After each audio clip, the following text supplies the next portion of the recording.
আমাদের নির্বাহী বিভাগ প্রশাসনবিরা এগুলোকে শেখ হাসিনা চূড়ান্ত ধ্বংস করে ফেলেছে। এগুলোকে আবার পুনর্গঠিত করা, এগুলোকে আবার ঠিক মানুষের সেবার জন্য, মানুষের জন্য আবার এগুলোকে সংস্কার করে আমরা এগুলোকে জনগণের কল্যাণে ব্যবহার করার জন্য আমাদের নেতা আপনারা জানেন 11 নম্বর আমাদের যে কমিটি, সেই কমিটিকে সে দাবি দিয়েছে। এই দাবিগুলো কিন্তু আজকে থেকে 2 বছর আগে, এবং এটা আমাদের আজকে যে হিন্দু সরকার যে দাবিগুলো সংস্কার করছে, সবগুলো দাবি আমাদের তারেক রহমান আরো 2 বছর আগে দাবি সামনে উত্থাপন করেছে। এই বিষয়টা আমাদের যারা কমিটিকে বুঝতে হবে, উপলব্ধি করতে হবে, এবং এগুলো জনগণের কাছে পৌঁছাতে হবে। আমার দুর্নীতি বাংলাদেশের সবচেয়ে বড় সমস্যা হচ্ছে দুর্নীতি। আমি মনে করি আজকে রাষ্ট্রীয় ছাত্র ছায়া দুর্নীতি হয়, রাজনৈতিক পৃষ্ঠপোষকতা নিয়ে দুর্নীতি হয়। আমরা চাই আমাদের নেতা ঘোষণা দিয়েছেন দুর্নীতির দলে আমাদের দল জীবন দলের আগামী দিনে আমরা করব, এবং এই দুর্নীতি যদি পরিবর্তন না করতে পারি আগামী দিনে আমি মনে করি বাংলাদেশ জাতীয়তাবাদী দল, আমি মনে করি ইতিহাসের কাজ করে আমাদের একদিন দাঁড়াতে হবে। আমি মনে করি আমাদের মধ্যে কিছু মুসলিম আছেন, আমাদের কিছু বিপদগামী লোক আছেন, আমরা তাদেরকে ইঙ্গিতে দেখি যদি আপনারা ভুল সংশোধন করে আমাদের দলের কাজ করেন। আমরা চাই কিন্তু যদি অধিকারটা আপনার দলের ভাবমূর্তি জনগণের কাছে দিতে পারেন, তাহলে আমরা অবশ্যই রাজনৈতিকভাবে এবং সাংগঠনিকভাবে আমরা আপনাদের বিরুদ্ধে যে কোনো ব্যবস্থা নেওয়া থাকতে বাধ্য হব। ধর্মীয় স্বাধীনতা আপনারা জানেন আমাদের রাষ্ট্র ক্ষমতায় এসেছেন, তিনি বাংলাদেশের সংবিধানে সংশোধন করেছেন। তিনি আন্তর্জাতিক সকলের সাথে মুসলিম রাষ্ট্রগুলোর সাথে দ্বিপাক্ষিক সম্পর্কের উন্নয়ন করেছেন এবং কূটনৈতিক সম্পর্ক উন্নয়ন করেছেন। তিনি আন্তর্জাতিক ইসলামী মহাসম্মেলনের চেয়ারম্যান নির্বাচিত হয়েছেন। তিনি ইরাক যুদ্ধবিরোধী মধ্যস্থতা কমিটির সদস্য নির্বাচিত হয়েছেন এবং আন্তর্জাতিক দুনিয়া প্রধানমন্ত্রীকে আদর করে দেওয়ার জন্য তিনি অনেক প্রধানমন্ত্রী কর্মকাণ্ডের সহিত আন্তর্জাতিক জনগণ হাতে নিয়েছেন। আজকে আপনারা জানেন ধর্মের নামে অনেকগুলো রাজনৈতিক সংগঠন আজকে মানুষকে আজকে বিভ্রান্ত করছে, মানুষকে বিপদে ফেলার চেষ্টা করছে। অনেক ধর্মীয় রাজনৈতিক দল বলছে যে তারা নাকি জান্নাত, তাদের প্রয়োজন নাকি জান্নাতে যাওয়া যাবে। এখানে যদি কোনো জিনিস আগে থাকে আমি চ্যালেঞ্জ করে দিয়েছি, আমি এটা পরে কথা বলছি, জান্নাতে যাওয়ার জন্য কোনো রাজনৈতিক দল করতে হবে না। জান্নাত হচ্ছে জান্নাতে যাওয়ার জন্য প্রথম কাজ হচ্ছে আপনার যোগ্য বিধান থাকতে হবে, যোগ্য বিধান থাকতে হবে, আর আপনার আমল থাকতে হবে। এই দুটো যদি থাকে আপনি জান্নাতে যেতে পারেন। খুব পরিষ্কার যাবে আমরা যখন আমাদের নেতৃত্ব যখন হাসন হবে, যখন আমাদের বিচার অনুষ্ঠান হবে, তখন আমাদের রাজনীতি দলের মাধ্যমে আমাদেরকে ডাকবেন, আমাদেরকে ডাকবেন হবে আসো তোমার আমল নামা এই দেখো, আন্দোলন দাদা তোমার আমল নামা দেখো, পুরো রাজনৈতিক দলের নামে সেদিন আল্লাহ আমাদেরকে ডাকবেন না। এবার সুন্দর বিযুক্ত ভগবানী এবং করোনা আজকে অনেকে বলছেন জানাতে যাওয়া যাবে, জানাতে যাওয়ার জন্য সবচেয়ে বড় বিষয় আপনার ইমান মজবুত হতে হবে এবং আপনার আমল থাকতে হবে। আল্লাহ রাসূল সাল্লাল্লাহু আলাইহি ওয়াসাল্লাম তার নিজের মেয়ে ফাতেমাকে বলেছেন যে হে ফাতেমা, আমি তোমাকে জান্নাতের গ্যারান্টি দিতে পারবো না যদি তোমার আমল এবং যদি তোমার ইমান যদি ঠিক না থাকে।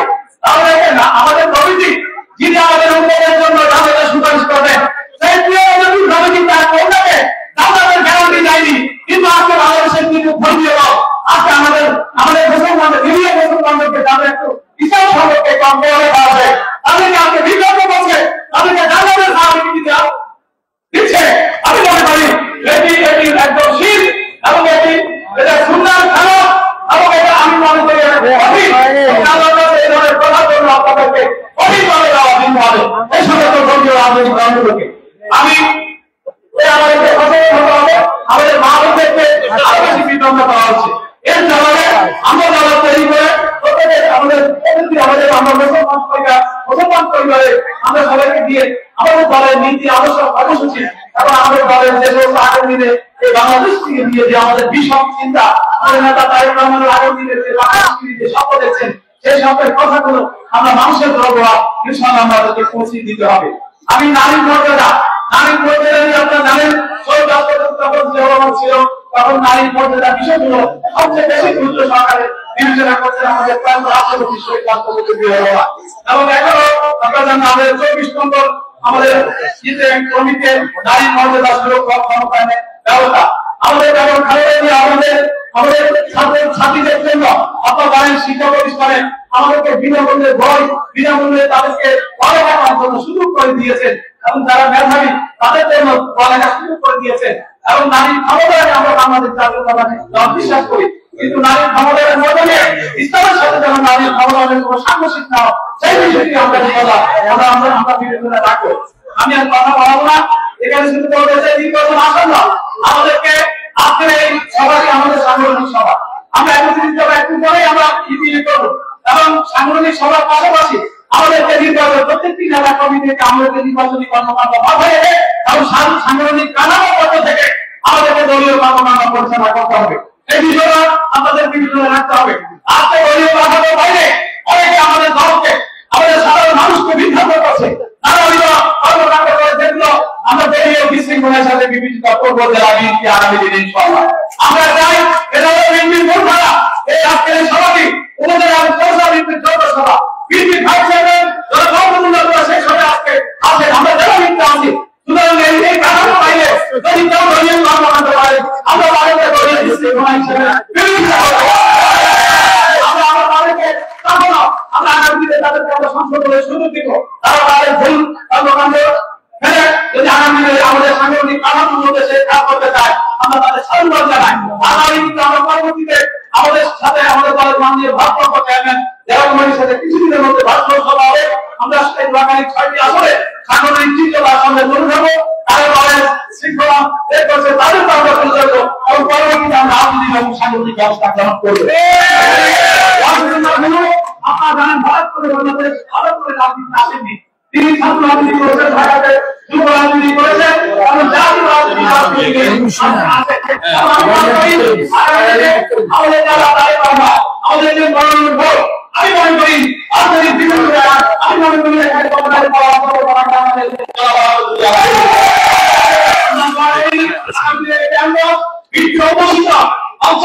আমরা চাই এই আমরা এই অঞ্চলে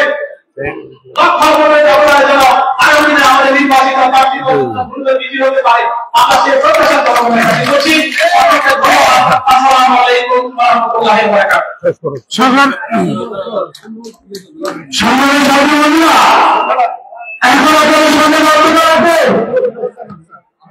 আমরা আমাদের প্রিয় নেতা নোয়াখালী পৌরসভার সাবেক মেয়র জনাব আনন্দ সিং আলো ভাইকে আমরা পৌরবাসীর পক্ষ থেকে আমরা আজকে অনুষ্ঠান আসার জন্য এবং ভালো বক্তব্য দেওয়ার জন্য আমরা ধন্যবাদ জানাচ্ছি। সম্মানের বিভিন্ন এখন আপনাদের সামনে বক্তব্য রাখবেন আজকের অনুষ্ঠানের প্রধান বক্তা যিনি নোয়াখালীর জেলা বিএনপির সংগ্রামী আহ্বায়ক সাবেক ছাত্র নেতা সাবেক নোয়াখালী জেলা যুবদলের সভাপতি বাংলার জামায়াতের নেতা জনাব বাংলাদেশ জিয়াউর জনাব বাংলাদেশ জিয়াউর ভাই এখন আপনাদের সামনে বক্তব্য রাখবেন। বিসমিল্লাহির রহমানির রহিম। উদয়ের পথে শুনে তার বাণী ভয় নাই ওই ভয় নাই নিঃশেষে প্রাণ যে করিবে দান ভয় নাই তার ভয় নাই। সংগ্রামী বন্ধুরা, আজকের এই সভার সুযোগ্য সভাপতি আপনাদের সকলের প্রিয় নেতা বাবু কামাখ্যা চন্দ্র দাস, এই সভায় উপস্থিত পৌরসভা বিএনপির সংগ্রামী আহ্বায়ক জেনারেল হারুন, এই সভায় উপস্থিত জেনারেল মাহমুদুল্লাহ আবেদ, এই সময় উপস্থিত পৌর বিএনপির সদস্য সচিব জনাব মহসিন হোসেন মহসিন, উপস্থিত আজকের এই অনুষ্ঠানের প্রধান আকর্ষণ আপনাদের সকলের প্রিয় নেতা যাকে আপনারা বারবার ভোট দিয়ে নির্বাচিত করেছেন। এই এলাকায় যাকে মাটি ও মানুষের নেতা বলা হয়, বারবার এই লোকটি আপনাদের কাছে আপনাদের পাশে সারা জীবন দাঁড়িয়েছে। সেই আমরা 1991 সাল থেকে দেখেছি বরকতুল্লাহ ভুলু আগে কেন্দ্রে রাজনীতি করতেন। বরকতুল্লাহ ভুলু বাংলাদেশি জাতীয়তাবাদের একজন মহান স্থপতি শহীদ রাষ্ট্রপতি জিয়াউর রহমানের হাত ধরেই বাংলাদেশে জাতীয়তাবাদের পতাকাকে পথ করে উড়িয়েছিলেন। বরকতুল্লাহ ভুলু এমনি এমনি আসেন নাই। বরকতুল্লাহ ভুলু অনেক ইতিহাস, উনি যুবদল থেকে শুরু করেছিলেন, উনি যুবদলের শীর্ষ পর্যায় পর্যন্ত পৌঁছেছিলেন, যুবদলের প্রেসিডেন্ট হয়েছিলেন, বাংলাদেশের নেতৃত্বভার গ্রহণ করেছিলেন। আমাদের দেশনেত্রী বেগম খালেদা জিয়ার অত্যন্ত আস্থাভাজন একজন মানুষ বরকতুল্লাহ ভুলু। তাকে 1991 সালে এই অঞ্চল থেকে বেগম খালেদা জিয়া তার প্রতি আকৃষ্ট হয়ে, এবং আমি মনে করি তাকে সেদিন মনোনয়ন দিয়েছিল। সেই 91 সালের ভোটে আমার মনে আছে বরকতুল্লাহ ভুলু এই অঞ্চল থেকে বিপুল ভোটে জয়লাভ করেছিলেন। কি সত্য বললেন? আপনাদের চেষ্টায়, আপনাদের প্রচেষ্টায় বরকতুল্লাহ ভুলু এই এলাকায় নির্বাচিত হয়েছিল। আজকে তাই বলবো, সেই অনুষ্ঠানের প্রধান অতিথি আমাদের সকলের প্রিয় নেতা। আপনি জানেন উনি কেন্দ্রীয় বিএনপির এখন ভাইস চেয়ারম্যান, ঠিক না? বাংলাদেশের গুরুত্বপূর্ণ দায়িত্বে, বাংলাদেশের গুরুত্বপূর্ণ দায়িত্বে তিনি আছেন। বাংলাদেশে যখন খুব ক্রাইসিস হয় বরকতুল্লাহ ভুলুকে ডাকা হয়। বরকতুল্লাহ ভুলু টেকনাফ থেকে তেতুলিয়া, রূপসা থেকে পাথরিয়া পর্যন্ত দলকে সুসংগঠিত করার লক্ষ্যে অবিরাম কাজ করে যাচ্ছেন। আজকে কয়েকদিন যাবৎ বরকতুল্লাহ ভুলুকে দেখছি তার নিজের এলাকা বেগমগঞ্জের অলিতে গলিতে, আনাচে কানাচে, গ্রামে গঞ্জে, প্রতিটি পাড়ায় মহল্লায় বরকতুল্লাহ ভুলু ঘুরে বেড়াচ্ছেন। এটা দলকে সুসংগঠিত করার জন্য। আজকে আপনাদেরকে মনে রাখতে হবে বন্ধুরা, আজকে বাংলাদেশ জাতীয়তাবাদী দল এই একটি বড়, সবচেয়ে বড় পরিচয় হলো তার এই বরকতুল্লাহ ভুলু সেই আদর্শের একজন মূর্ত প্রতীক। আজকে এই অনুষ্ঠানে উপস্থিত আছেন তারই সহধর্মিনী শামীমা বরকত লাকি। তার সম্পর্কে বললে একজন মা, একজন দেশ, একটা জাতি তার ছেলেকে উৎসর্গ করেছেন, আপনারা সকলেই জানেন। ওনাকে দেখলেই মনে হয় বাংলাদেশের প্রতিটি মাই এই ফ্যাসিবাদের 17 বছর যাতায়াত করে পিষ্ট হয়েছে। হাজারো জনতা, হাজারো মানুষ যেভাবে আত্মাহুতি দিয়েছে। বরকতুল্লাহ ভুলুর স্ত্রী যারা শামীমা বরকত লাকি তার সন্তানকে ছেড়ে দিয়েছে এই ফ্যাসিবাদের কারাগারে। কি নিষ্ঠুর নির্মম অত্যাচার হয়েছিল তার উপরে আপনারা লক্ষ্য করেছেন। তাই আমরা বলবো সেই মহিষী নারী আজকে কিভাবে তার জ্বালাময়ী বক্তব্য আপনারা শুনেছেন, আমার কাছে খুব ভালো মনে হয়েছে। এই মানুষটি যদি আপনাদের পাশে থাকে, আমার বিশ্বাস দুর্দিনে বরকতুল্লাহ ভুলুকে আপনারা কাছে পান নাই, কিন্তু এই মহিষী নারীকে আপনারা পেয়েছেন। তাকে কৃতজ্ঞতা জানাই আমরা সকলে মিলে। আমরা মনে করি সে একজন আমার অত্যন্ত আপনজন মানুষ। ঠিক আছে বন্ধুরা, আমার রাজনীতির কথা আমাদের হারুন 31 দফা করেছে, আমি 31 দফা বলবো না। আমি শুধু আপনাদেরকে বলবো বন্ধুরা আমার, যে মানুষটির দল বরকতুল্লাহ ভুলু আজকে প্রায় 47 বছর যাবৎ করছেন, সেই দলটি আমরাও করেছি। ছাত্র জীবন থেকে আপনাদের পাশে দাঁড়িয়ে থেকে, ছাত্র জীবন থেকে আমি কামাখ্যা, এখানে আমার অনেক ছাত্র নেতা মান্না, আমাদের এই যে হারুন, আমার অনেক ছাত্র নেতা মহাজন, এদেরকে দেখেছি এরা আমার পিছিয়ে পিছিয়ে ছাত্র রাজনীতি করেছে। আমি জেলা সংগঠনের দায়িত্বে ছিলাম। আমরা হঠাৎ করে বলতে পারবো আমরা কোনো অন্যায় করিনি। আমরা শহীদদের আদর্শকে বঞ্চিত করার জন্য আমরা রাস্তায় রাস্তায় গ্রামে গ্রামে ঘুরে বেরিয়ে এই দলটাকে আমরা প্রতিষ্ঠিত করেছি। আমার মনে পড়ে সেই দিনের কথা, বরকতুল্লাহ ভুলু যখন 91 সালে এমপি হন, তখন এই বেগমগঞ্জ ছিল 26টি ইউনিয়ন। তখন আমার মনে আছে প্রতিটি ইউনিয়নে বরকতুল্লাহ ভুলু নিজে নিজে গিয়ে মানুষের হাত মিলিয়ে নিজেকে পরিচিত করেছেন এবং দলকে সুসংগঠিত করেছেন। কয়েকদিন আগে, গতকালকে আমি সোনাইমুড়িতে ব্যারিস্টার খোকনের এলাকায় গিয়ে সেখানে আমি তাদের পরিচিতি সভায় বক্তব্য দিয়েছি। আমার মনে পড়েছে সেই অঞ্চলের সকলের মানুষ বরকতুল্লাহ ভুলুর সৃষ্টি। সেই এলাকার জনগণের সঙ্গে বরকতুল্লাহ ভুলুর কি সম্পর্ক আমি সেখানে উপলব্ধি করেছি। রাজনীতি করলে এমনই নেতা হইতে হয়, জনগণের পাশে দাঁড়াতে হয়, জনগণের দুর্দিনে কাছে থাকতে হয়, তাহলে দল তাকে ভালোবাসে। আগামী দিনে আপনারা এই মানুষটিকে ভালোবাসবেন। এই মানুষ এত হৃদয়বান মানুষ রাজনীতিতে কম পাওয়া যায়।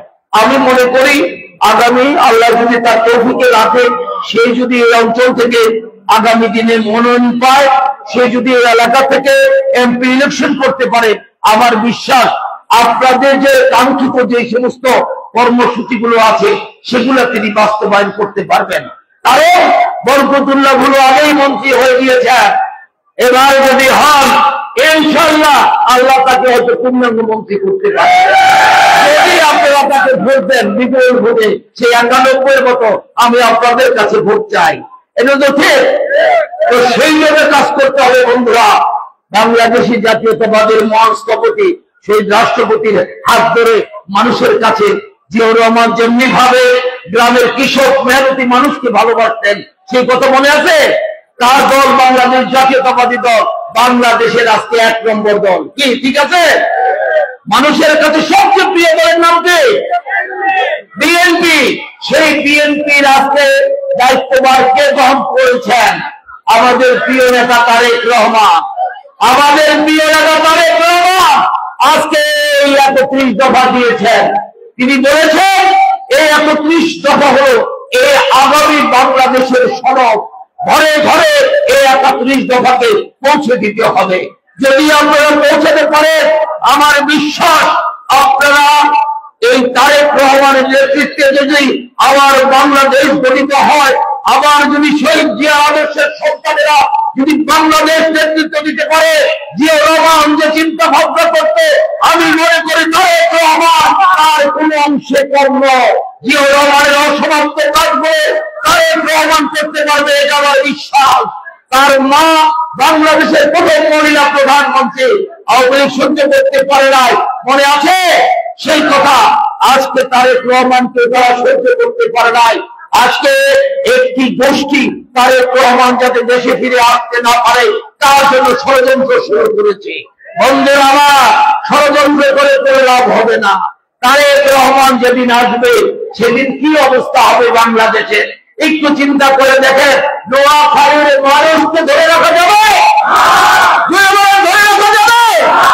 সেদিন নোয়াখালীর মানুষ বাস, ট্রেন, লঞ্চ এবং গাড়িতে করে না যেতে পারলেও হেঁটে রওনা হবে ইনশাআল্লাহ ঢাকা বিমানবন্দরের দিকে। নোয়াখালীর মাটি কি খালেদা জিয়ার গাড়ি ধরে বলে নোয়াখালীর মাটি, নোয়াখালীর মাটি, নোয়াখালীর মাটি।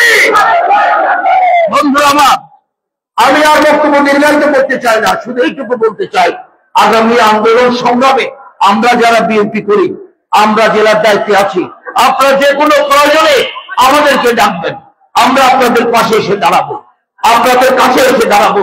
যদি গ্রামে গঞ্জে যেতে হয়, আমরা জেলার দায়িত্ব নিয়েছি, আপনাদের কাছে ওয়াদা করেছি, তারেক রহমানের কাছে ওয়াদা করেছি, আমরা গ্রামে গঞ্জে হাটে বাজারে যেখানে আমাদের ডাক করো সেই ডাকে আমরা সাড়া দেবো ইনশাআল্লাহ। যখন যেই গ্রামে ডাকবে ওয়াদা করছি আপনাদের পাশে দাঁড়িয়ে বাংলাদেশ জাতীয়তাবাদী দলকে আগামী দিনে নেতৃত্ব দেওয়ার জন্য আমরা আপনাদের পাশে থাকবো। সকল প্রকার ভয় ভীতিকে উপেক্ষা করে আর কিছুদিন আপনারা জানেন ফেব্রুয়ারি মাসে আমাদের নির্বাচন, সেই নির্বাচনকে সামনে রেখে পাড়ায় মহল্লায় আমরা যে ব্যবস্থা এবং আবেগ এবং আমাদের হারণ এবং মহসিনকে আমরা দায়িত্ব দিয়েছি, এই 2-4 জন মিলে কমিটি বলে পূর্ণাঙ্গ করে মাঠে গঞ্জে নেমে যেতে হবে। দল যদি শক্তিশালী হয়, দল যদি শক্তিশালী হয়, বিএনপি যদি শক্তিশালী হয়, প্রার্থী যেই হোক আমাদের কিছু যায় আসে না। তাকে পাশ করাইতে কিছু লাগবে? লাগবে না। পাশ করাইতে বিএনপি থাকে ইনশাআল্লাহ প্রার্থী জয়লাভ করবে। ঠিক আছে না? ইনশাআল্লাহ। বন্ধুরা, আমরা সময় অত্যন্ত সংকীর্ণ, আমি আর বক্তব্য দীর্ঘায়িত না করে আপনাদের সকলের সুস্বাস্থ্য কামনা করি। আজকের এই জনসমাবেশ অনেক সুন্দর হয়েছে, অনেক ভালো করেছেন। আপনাদের সকলকে নোয়াখালী জেলা বিএনপির পক্ষ থেকে শুভেচ্ছা জানিয়ে আমি আমার বক্তব্য শেষ করছি। সবাই ভালো থাকবেন, সবাই সুস্থ থাকবেন। আসসালামু আলাইকুম ওয়া রাহমাতুল্লাহি ওয়া বারাকাতুহু। ধন্যবাদ। নোয়াখালী জেলা বিএনপির অভিভাবক আমাদের সকলের প্রিয় আমাদের তার মূল্যবান বক্তব্য দেওয়ার জন্য আমরা আপনাকে ধন্যবাদ অভিনন্দন জানাচ্ছি। এখন আপনাদের সামনে বক্তব্য রাখবে আজকের অনুষ্ঠানে সভাপতি ধর্মগঞ্জ উপজেলা বিএনপি সহকারী আহ্বায়ক, সাবেক ছাত্র নেতা, সাবেক যুব নেতা, নেতৃত্ব নেতা দাস এখন আপনাদের সামনে বক্তব্য রাখবে।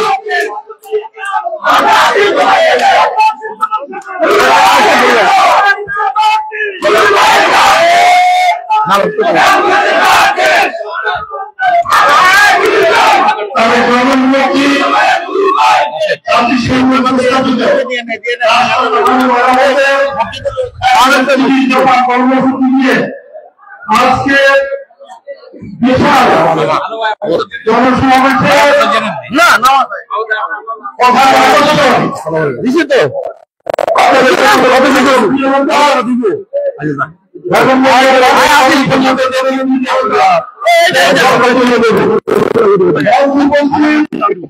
অনুষ্ঠানে প্রধান বক্তা বাবুল বিলালের বিশেষ অতিথি সাবেক সফল পরিষেবার সুযোগ্য মেয়র, জেলা বিএনপির সংগ্রামী সদস্য সচিব, সাবেক ছাত্রনেতা রশিদ আজাদ সহ মঞ্চ উপস্থিত বিএনপি অঙ্গ সহযোগী সংগঠনের নেতৃবৃন্দ, নবীগঞ্জ উপজেলা বিএনপির পক্ষ থেকে আপনাদেরকে সম্মান শুভেচ্ছা অভিনন্দন জানাচ্ছি।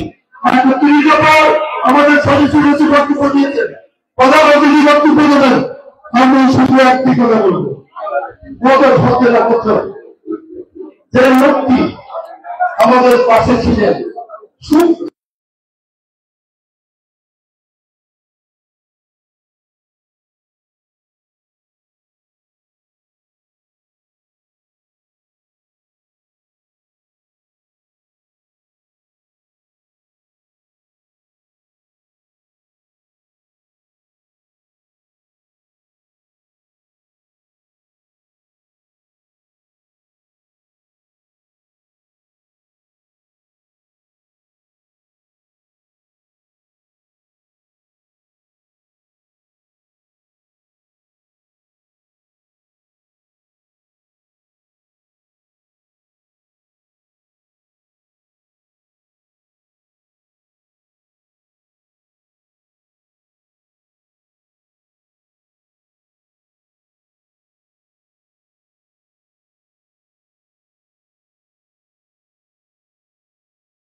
আমরা আজকের এই অনুষ্ঠানটি হল শহীদ রাষ্ট্রপতি জিয়া রহমানের সুযোগ্য উত্তরসূরি বেগম খালেদা জিয়ার সুযোগ্য উত্তরসূরি বাংলাদেশের 18 কোটি মানুষের অবিশ্বাসযোগ্য নেতা বিএনপির ভারপ্রাপ্ত চেয়ারম্যান জনাব তারেক রহমান 3 বছর আগে জাতির সামনে এই জাতি আগামী দিনে কিভাবে চলবে, আগামী 100 বছরের একটি রূপরেখা 31 দফা জাতির সামনে পেশ করেছেন।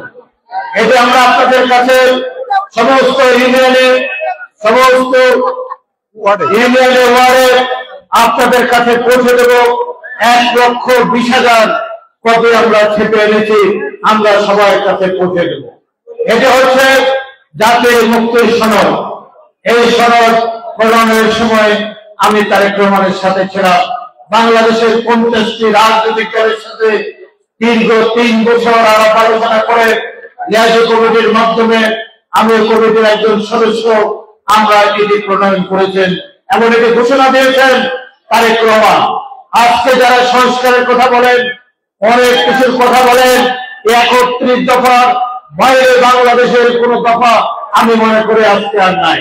তাই আজকে আগামী দিনে বাংলাদেশকে রহমানের মতো একটা উন্নত রাষ্ট্রে পরিণত করার একমাত্র কান্ডারি হচ্ছেন বেগম খালেদা জিয়ার পরে তারেক রহমান, তার বিকল্প কোনো নেতা নেই। আমরা মনে করি এই বেগম উন্নয়ন সারা বাংলাদেশে কোনো প্রার্থী নেই, প্রার্থী হচ্ছে তাদের সেই তার নেতা হচ্ছেন তারেক রহমান। আমরা তাদের চেষ্টা ভোট দেব, তারেক রহমানকে আগামী দিনে বাংলাদেশের রাষ্ট্রীয় ক্ষমতায় নিয়ে আসবো। 90 গণঅভ্যুত্থানের পরে বেগম খালেদা জিয়া সারা বাংলাদেশে আপসহীন নেত্রী হিসেবে আবির্ভূত হয়েছিলেন। সেদিন জামায়াত সহ সবাই হোসেন মোহাম্মদের সাথে স্বীকৃতি দেওয়ার জন্য নির্বাচনে গিয়েছিলেন, একমাত্র বেগম খালেদা জিয়া যান নাই। সবাই বলেছেন বিএনপি ধ্বংস হয়ে যাবে, কিন্তু আপসহীন নেত্রী উনি আপসহীন ছিলেন। সারা বাংলাদেশের যুবকদের নিয়ে ছাত্রদেরকে গণঅভ্যুত্থান করে হোসেন মোহাম্মদ এরশাদকে বিদায় দিয়েছেন। যেমনি ভাবে জুলাই আগস্টে গণঅভ্যুত্থান হয়েছে, ছাত্র জনতার গণঅভ্যুত্থানে শেখ হাসিনা পালিয়ে গেছেন। আমি আজকে বলতে চাই 91 সালে আমি অত্যন্ত তরুণ বেগম খালেদা জিয়ার সাথে সারা বাংলাদেশ ঘুরেছি। এই নোয়াখালীতে ওনাকে বহুবার নিয়ে এসেছি। অনেকে দল ছেড়ে গেছেন, কিন্তু বিশ্বস্ততার সাথে আজকের মঞ্চে যারা বসে আছেন, বাংলাদেশে একমাত্র জেলা, যেই জেলায় যারা একদম তৃণমূল থেকে ছাত্র দল থেকে উঠে এসে আজকে বিএনপির নেতৃত্ব দিচ্ছেন, এই জাতীয় নেতা বাংলাদেশে অন্য কোন জেলা নেই। অনেক দল থেকে নেতারা, অনেকে বিভিন্ন দল থেকে এসেছেন, অনেক দল থেকে আবার এসেছেন, কিন্তু নোয়াখালীর নেতারা সাচ্চার দেশপ্রেমিক, শহীদ রাষ্ট্র দিল জনমানের সাচ্চার দেশপ্রেমিক, ওনার আদর্শের বেগম খালেদা জিয়ার আদর্শের, তারেক রহমানের আদর্শে সৈনিকরা আজকে এই নোয়াখালী জেলার নেতৃত্ব দিচ্ছেন। 1991 সালে যখন আমাকে মনোনয়ন দেয়, আমি প্রাইমারি স্কুল থেকে হাই স্কুল, কলেজ, ইউনিভার্সিটি ঢাকাতে লেখাপড়া করেছি। আমি ঢাকা গিয়েছি 1958 সালে। আমার বাবা কলকাতায় ব্যবসা করতেন, তারপরে ঢাকায় এসেছেন, ব্যবসা শুরু করেছেন। আমি ওইখানে বড় হয়েছি। আমাকে যখন আমি মনোনয়ন দিলেন বেগম খালেদা জিয়া, এই নোয়াখালীর থেকে কিছু নেতারা, সেদিন প্রবীণ নেতারা ঢাকা গেলেন। মোস্তাফিজুর রহমান সাহেবের বাসায় বেগম জিয়া থাকে। সেখানে যে বললেন, আপনি যাকে মনোনয়ন দিয়েছেন ওনাকে কেউ চিনে না, জানে না, আমরা এই সিটটি হারাবো। একজন প্রবীণ নেতাকে যে নাম বলবো না, ওনাকে দিলে আমরা জয়লাভ করতে পারবো। অনেকক্ষণ কথাবার্তা বললেন। বেগম খালেদা জিয়া গভীর মনোযোগ সহকারে শুনলেন। শোনার পরে বললেন, আপনাদের কথা মতো মনে হয় বাংলাদেশের 300 আসনের 299টি আসন আমি জয়লাভ করব, একটি আসন আমি হেরে যাব, সেটা বেগমগঞ্জে বেগম, সেটা বরকতুল্লাহ বলো। তাই যদি হয় আমি তো প্রধানমন্ত্রী হব, একটি আসন যদি হেরে যায় সেটা বরকতুল্লাহ বলো সেখানে ভোট করবে, এই বিকল্প আমি করতে পারবো না। আমার সাথে নিষ্ঠার সাথে ছিল, কখনো দল ছেড়ে যায় নাই। তার উপরে আস্থা রাখে শতভাগ সে পার্লামেন্টে আসবে। আপনারা সেদিন আমাকে ভোট দেন নাই, এবং খালেদা জিয়াকে ভোট দিয়েছেন, তার শহীদ জিয়ার ধানের শীষকে ভোট দিয়েছেন। আপনারা আমাকে সর্বোচ্চ ভোটে নোয়াখালীতে ভোট দিয়ে নির্বাচিত করেছেন। আমি আপনাদের কাছে ঋণী। আবার 2008 সাল কেউ নির্বাচন করতে চায় নাই, বেগম খালেদা জিয়া অনেককে বলেছেন, কেউ চায় নাই, টেস্ট করেছেন। পরে আমাকে ডেকে নির্বাচন বোর্ডের 15 দিন আগে মনোনয়নটি আমার হাতে দিয়ে দিলেন। বললেন, তুমি প্রস্তুতি গ্রহণ করো, তোমাকে ভোট করতে হবে মঈনী আহমেদের ভাইয়ের বিরুদ্ধে। আমি বলেছি, আমার জীবন থাকতে আমি আপনার সাথে বিশ্বাসঘাতকতা করি নাই, করবো না। আমার লাশ আসবে, নাহলে আমি ভোট করে বিজয় লাভ করে আপনার কাছে ফিরে আসবো। সেদিন আপনারা ভোট দিয়ে আমাকে নির্বাচিত করেন নাই। এবং খালেদা জিয়া সম্মান রেখেছেন, ধানের শীষের সম্মান রেখেছেন। আগামী দিনেও আপনারা ধানের শীষের সম্মানটুকু এই দেবর মধ্যে রাখবেন। এই আহ্বানটুকু রেখে আমি আজকে আর বক্তব্য রাখবো না। এই 31 দফা আপনারা 31 দফা ওতে আপনারা সম্মান করবেন, মা বোনদের দেবেন। এখানে আমাদের হারুন সমস্ত বিশ্বাসযোগ্য বক্তব্য রেখেছেন এবং যারা বলেন একটি দলকে ভোট দিলে বেসতে যাবেন, এই শেষ প্রতি আপনি ঘৃণা প্রদর্শন করবেন। আমি মুসলমান হিসাবে মুসলমানের ঈমান আকীদার বিরুদ্ধে যারা কথা বলে মুসলমানিত্ব চলে যাবে, তাদের ব্যাপারে হুঁশিয়ার থাকবেন। এই বলে আমি আজকের কথা আমার বক্তব্য এখানে শেষ করছি। আমাদের নির্বাচনের ট্রেন গতকাল প্রধান উপদেষ্টা বলেছেন 12ই ফেব্রুয়ারি নির্বাচন হবে। জাতীয় নির্বাচনের ট্রেনে উঠেছে। এর থেকে জাতীয় আন্তর্জাতিক ষড়যন্ত্রকারীরা যারা পিয়ার বলেন, অন্যান্য খদ্দ বলেন, আজকে মানুষকে বিভ্রান্ত করতে চান। তারা 71 সালে এদেশের মানুষের সাথে বিশ্বাসঘাতকতা করেছে, এদেশের মানুষের সাথে বিশ্বাসঘাতকতা করেছে। তারা 86 সালে এদেশের মানুষের সাথে বিশ্বাসঘাতকতা করেছে। তারা 96 সালে হাসিনার সাথে আঘাত করে আওয়ামী লীগকে রাষ্ট্রীয় ক্ষমতায় এনেছেন জামাত ইসলাম। তাদের কথায় কোনো বিশ্বাস করবেন না। তারা কখনো জনগণের পক্ষে ছিল না, জনগণের পক্ষে কাজ করে নাই। তাই এদেশের স্বাধীনতা সার্বভৌমত্ব রক্ষা করতে হলে একমাত্র দল বাংলাদেশ জাতীয়তাবাদী দল। এই জাতীয়তাবাদী শক্তিকে ভোট দেবেন, ধানের শীষকে ভোট দিয়ে বাংলাদেশের অখণ্ডতা রক্ষা করবেন, বাংলাদেশের উন্নয়ন রক্ষা করবেন। বাংলাদেশের 31 দফার ভিত্তিতে যে উন্নয়নের রূপরেখা তারেক রহমান দিয়েছেন সেটি আপনারা বাস্তবায়ন করবেন। খোদা হাফেজ। বাংলাদেশ জিন্দাবাদ। শহীদ জিয়া অমর হোক। দেশ নেত্রী বেগম খালেদা জিয়া জিন্দাবাদ। আমাদের প্রিয় নেতা তারেক রহমান জিন্দাবাদ। ধানের শীষ জিন্দাবাদ।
আমাদের